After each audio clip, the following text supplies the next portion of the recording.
guys, welcome to Riyadh at Rhea with your host, Zaria. If you read the title, you're probably saying, what in the fuck? Or you're saying, finally, bitch. Finally.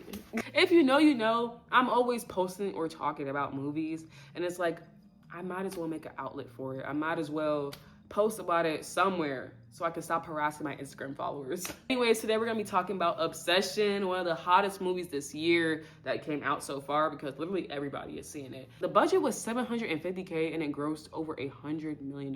Isn't that crazy? That's crazy to me. Like, anything is possible at that point. Really, I'm gonna try to just make this short. We're gonna dwell into talking about the characters, the setting, the plot, what is the overall rating I give it, and what I recommend it. Oh, and obviously there's gonna be a little bit of spoilers, so if you didn't see the movie, don't watch this.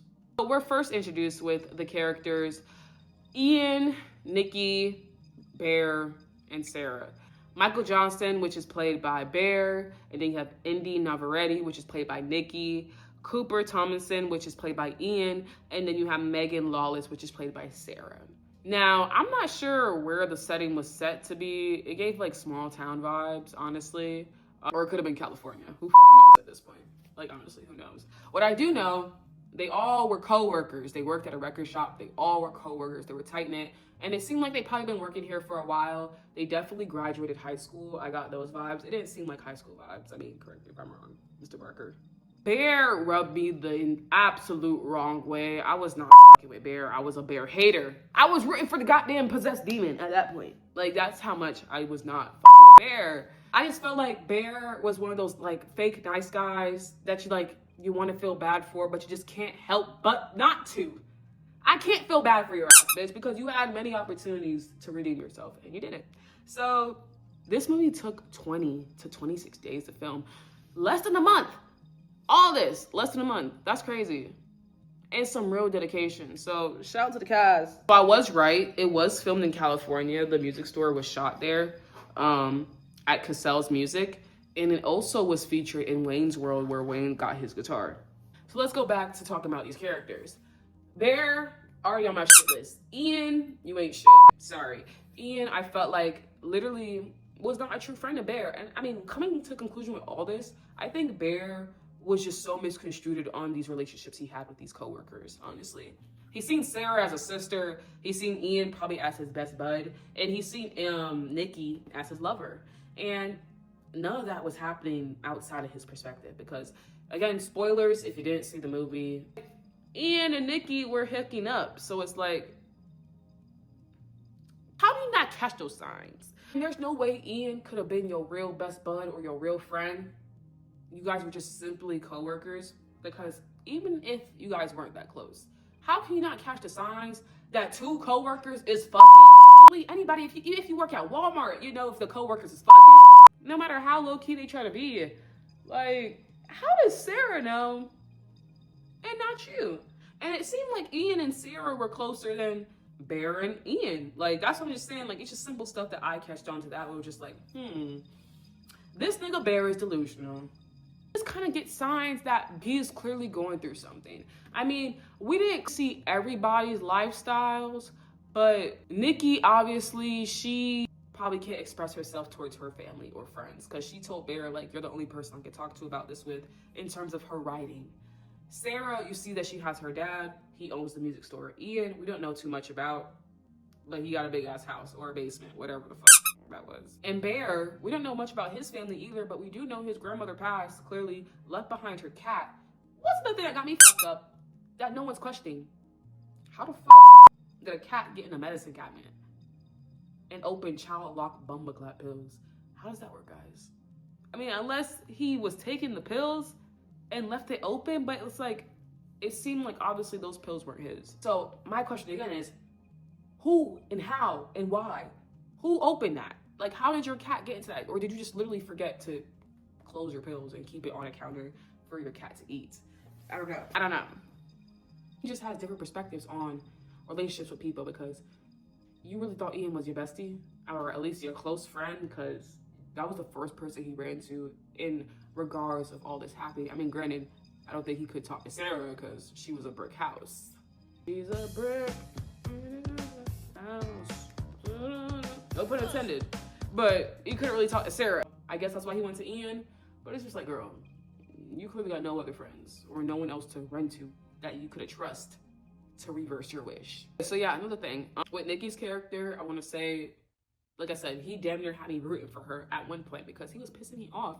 Like, you literally took captive a girl. We're not realizing all he had to do was drop her home. She could have went home with Ian. All you had to do was take her home, Bear. That's all you had to do. And she seen it in a other way. But I think the moment when he called her Freaky Nikki, which is probably something that Ian calls her, to neg her, that's when she pressed him like, do you like me? Because if you're my friend, you know to not say some shit that would piss me off.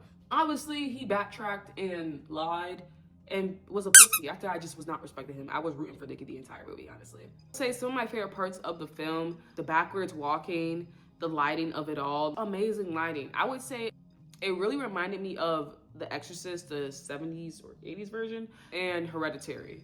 Hereditary with the lighting, I would say, I felt like it manipulates seeing stuff with the human eye, if that makes sense. And it's hard to manipulate that on camera. So it's like if you woke up in the middle of the night and it's just really dark and you think you see something in the corner and you check and there's nothing there. But in this case, there was something there and it was just like, ah, girl, what is you doing? What is you doing? Like, girl, very intelligent lighting, camera work, honestly. And again, the backwards walking and her moving like a stop motion figure at times. Like, it was just amazing. And actually, it reminded me of Exorcist especially when she started peeing on the carpet. Because, I mean, obviously, that's like one of the most known scenes in Exorcist. Hell, even Scary Movie. I was just really, really fucking with it. Like, it just, every time, it was just like, what the fuck is gonna happen?